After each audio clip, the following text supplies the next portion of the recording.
Hello, everybody. Hello. I'll give you guys a few minutes to get in here. Let me make sure I silence my notifications here. Because yesterday we got some calls. I want to silence the ones on my computer and the ones on my phone. So come on in here. Once you're in here, hit that share button. I think I might have to go to Facebook. Like I'm still, guys, y'all gotta hang in here with me. I'm figuring this stuff out as I go. I absolutely am trying out a new method here. So, y'all stick with me. It's a learning curve, but I guarantee you by the end of the week, hopefully by the end of the week, that we will have this stuff figured out and we'll be ready to go. So it's telling me, hold on 1 second, guys, and we'll jump right on in as soon as I get this stuff set up here. I don't understand.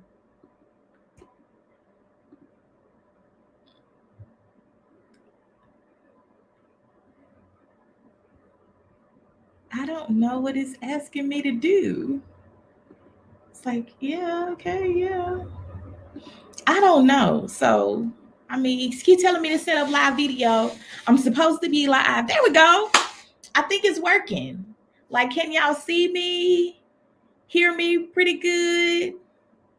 Let me know. Just kind of chime in for a minute. Let me know. I want to make sure that you can see me. Because I'm not sure if I'm being seen. Let's see here. It usually gives me a notification. Why Facebook gotta be so difficult?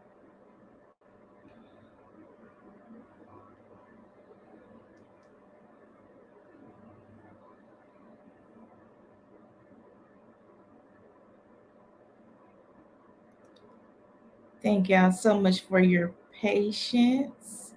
Is it saying that I'm live? I don't know. Because it's not showing that I'm live.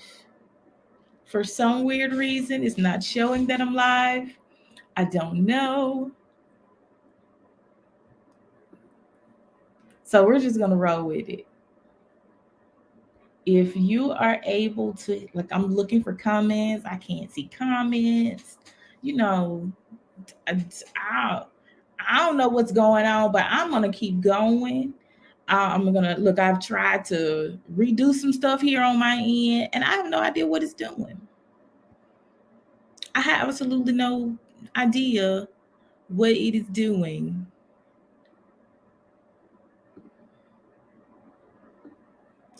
Okay, save changes, create live video. I don't know. So I'm gonna take it that all is well and that you guys are able to see me just fine. And if you're not, I may have to go back and replay this one. I have no idea. Um, so yeah.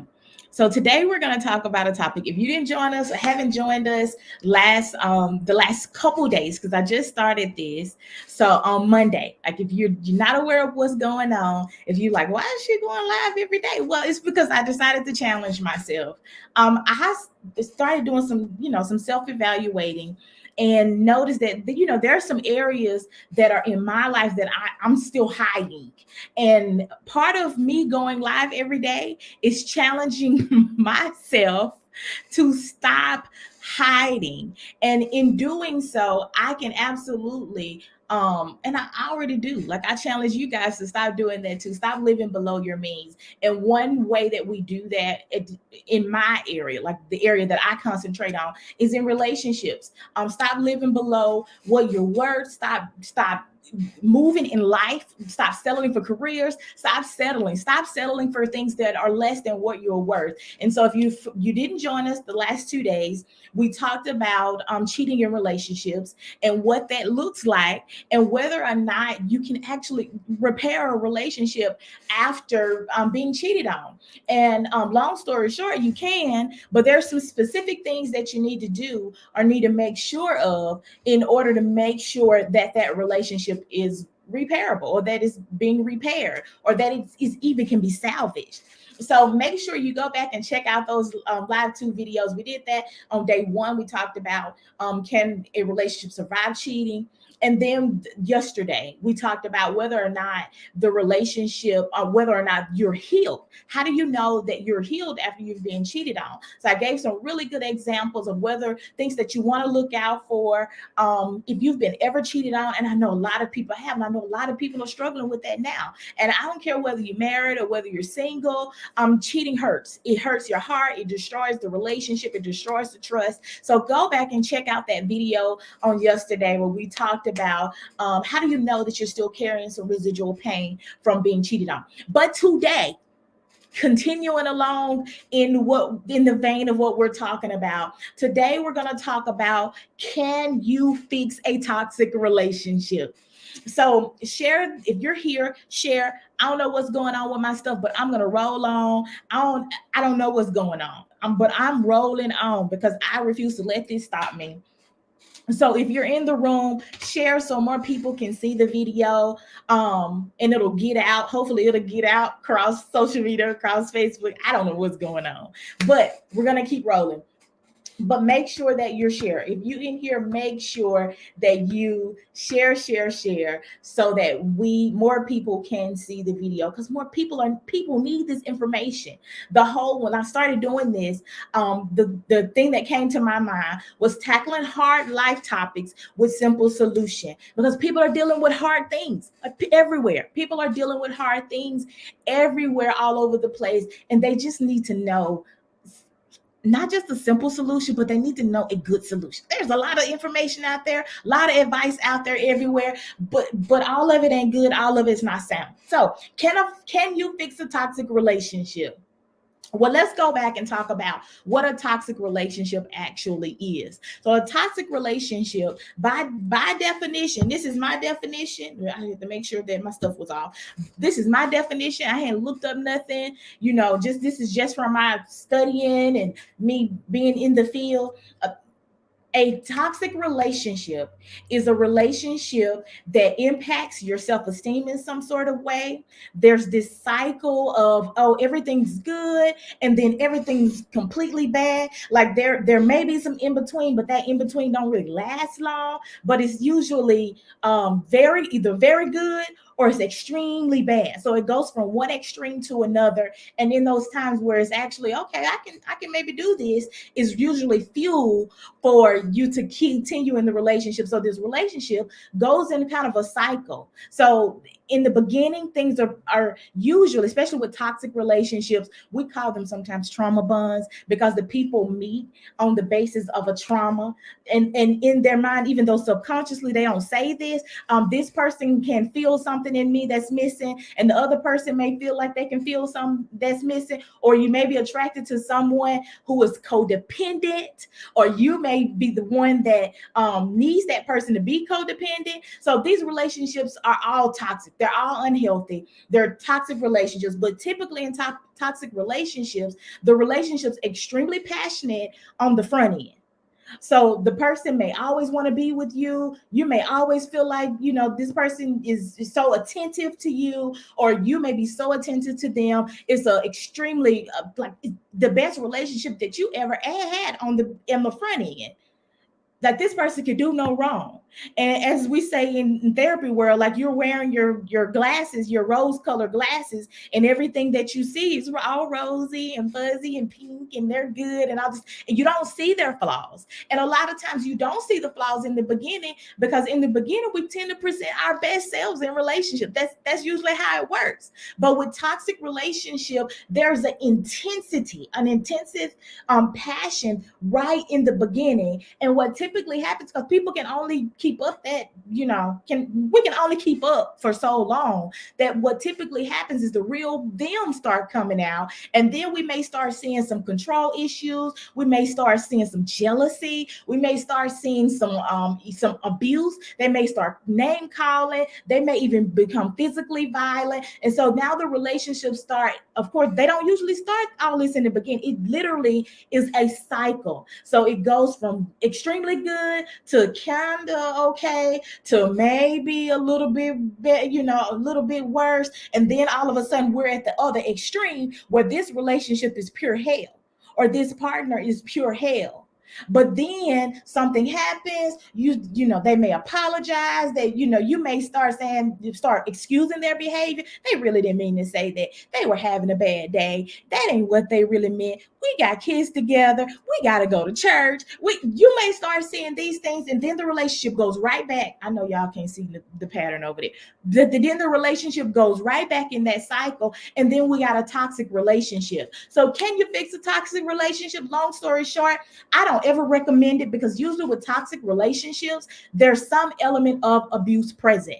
Whether that relation, and I know traditionally we haven't talked about emotional abuse inside of relationships. So the relationship doesn't necessarily have to be any physical or sexual abuse, or anything traumatic to for it, or where people can see that is, for it to be considered a toxic relationship. But I think with this new wave of educating people in mental health and emotional health, we're starting to really recognize that there's some that emotional abuse is present. And I know we throw out the term narcissism. Narcissism is not the only personality disorder. There are other personality disorders.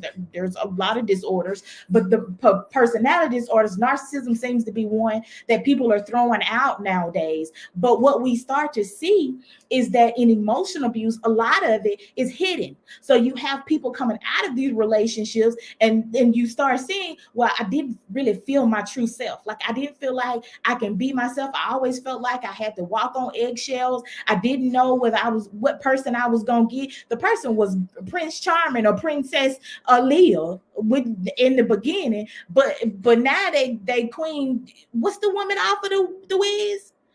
What's the wicked witch of the West? What is she called? The Wicked Witch of the West. She had a name on there, whatever her name was. I can't even remember the name. But that person becomes just the complete opposite. Erling, thank you, Facebook user. That they become Erling. So the Princess Aaliyah, or the Prince Charming that you saw in the beginning is the complete opposite now. And so that's because that's what we start talking about deception, because the person didn't really present their true self, and the person may have some insecurity that they're struggling with. The person may not know who they are, and but long story short, because that can get very deep. Usually with toxic relationships is what we see is two broken people. That's usually what we see. And toxic relationships, no relationship work when there's brokenness. Can we say that? Relationship does not work when there's brokenness, unless the brokenness is what God does when he humbles us. Then we can actually do some work. But that's not the brokenness that I'm talking about. The brokenness that I'm talking about is the fact that there's some unhealed stuff that's in your heart, or some things that you've dealt with before that relationship, or some things that they've dealt with, some true things that they both of you have not dealt with, that has caused you guys to be attracted to each other. And trauma bonding is a real thing. Codependency is a real thing. Like you literally unconsciously may not know that you're seeking partners that you can fix. But I know, because I know I've seen women do it. I've seen people say it. Oh, I can fix them up. Like, I heard women say, I can fix him on up and put him in this and do this. And you literally are looking for fixers. And there are men who are looking for fixer uppers. They're looking for people that they can make the partner that they want them to be. But the reality is, you can't make a person be who you want them to be. You can't do that. It's not healthy to do that. And so toxic relationships cannot be fixed. And the only way that they can be fixed is the person, the individual, vows to fix themselves. And the only way that you can fix yourself, honestly, you can't fix yourself. The Holy Spirit has to do that. Therapy helps you do that. Going through counseling does that. The way you do that, no, you cannot. The way you do that is by doing your own work. I'm sorry that if you log on to me and we talking about these topics and it all goes back to you doing your own work, it will always be your own work. You have to do your own work, or else you're going to continue to attract partners who are drawn to you based off of what you are missing or the pieces of you that are broken. And the reality is, no one can fix the pieces of you. No one can take the pieces of you and make you whole. There's only one person that's sovereign enough to do that. There's only one God that can do that. He's the only one that can take those pieces. He's the only potter that can take those pieces and put them back together again. But people cannot do that. A relationship it will not do that. And if they do, if you find someone, because I've heard people, they compliment me. What in the world? What the devil? Where they come from? What they mean? They compliment you. They complete, excuse me. They complete. What the world? You can't stand on your own? You're not gifted and called to be yourself by yourself. You need someone to validate you. No, that is a whole lie. No, that is a whole lie. You are you because that's who God made you to be. You are unique on your own. No one else can validate who you are. No child, no parent, no friend, no partner. No one can validate who you are if you're not validating you. I don't know where that came from and I don't know who needed it, but I believe somebody needed it. So, no, I don't recommend staying in a relationship, going to therapy with a toxic relationship because that's abuse present. And abuse has to be addressed. And typically when we see abuse in therapy, we separate them. So if your therapist or your counselor is not asking, if you're going to couples therapy or marriage therapy and your counselor is not asking you questions like, is there abuse present? Have they ever hit you? Have they ever threatened you? If they're not asking you questions like that, to get to the bottom of whether there's some abuse in this relationship, then you need another therapist. You need another coach. You need another counselor. Because they need to be evaluating that up front. You cannot fix a marriage or a relationship where there is abuse present. And if there is, if you're seeing someone, they should be separating you for, guess what? You to do your own work first. Because you got to do your own work. Okay, I think I might be over time. I am.